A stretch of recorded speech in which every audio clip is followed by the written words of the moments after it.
Hello friends, welcome to Banu Saraswathi Adasal. வாங்க இன்றைக்கி south Indian style வெண்பொங்கல் எப்படி பண்ணுறதுன்னு பார்க்கலாம். பச்சரிசி 1 கப் எடுத்துருக்கிறேன். அதே அளவு சம அளவுக்கு நான் வந்து மூங் தால் எடுத்துருக்கிறேன்.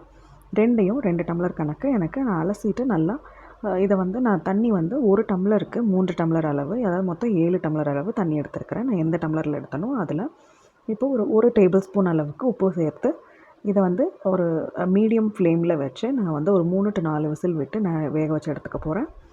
இப்போது பாருங்கள், வெந்ததுக்கப்புறம் இந்த அளவுக்கு இருக்குது. ரொம்ப தண்ணியெல்லாம் வந்து இஞ்சி போகிற அளவுக்கு நம்ம வந்து வேக வச்சோன்னா ரொம்ப கெட்டிப்பட்டுரும். பொங்கல் ஆல்ரெடி கெட்டியாகும் இல்லையா? இப்போ அதுக்கு ஒரு தாளிப்பு கொடுத்துடலாம். நெய் 2 டேபிள் ஸ்பூன் விட்டுக்கலாம். கொஞ்சம் ஜீரகம் தாளிச்சிக்கலாம். மிளகு ஒரு 1/4 டேபிள் ஸ்பூன் தாளிச்சிக்கலாம்.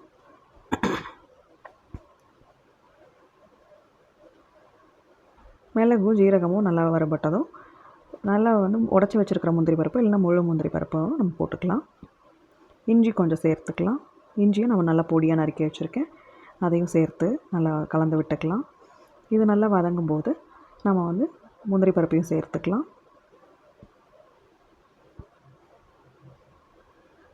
முந்திரி பருப்பு வந்து நல்லா பொன்னிறமாக வறுபட்டும். நல்லா வறுபட்டு வந்ததுக்கப்புறம்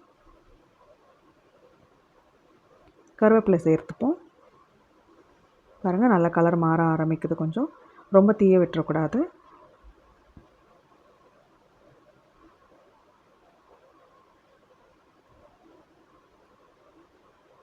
இப்போது இந்த சமயத்தில் நம்ம வந்து கருவேப்பிலையும் சேர்த்து நல்லா இது பண்ணிக்கலாம், சாட்டே பண்ணிக்கலாம்.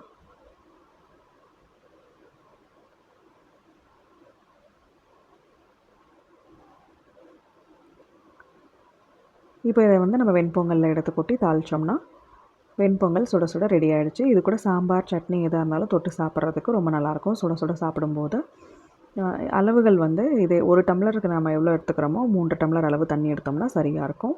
செஞ்சு பார்த்துட்டு எப்படி இருக்குன்னு சொல்லுங்கள். தேங்க்யூ.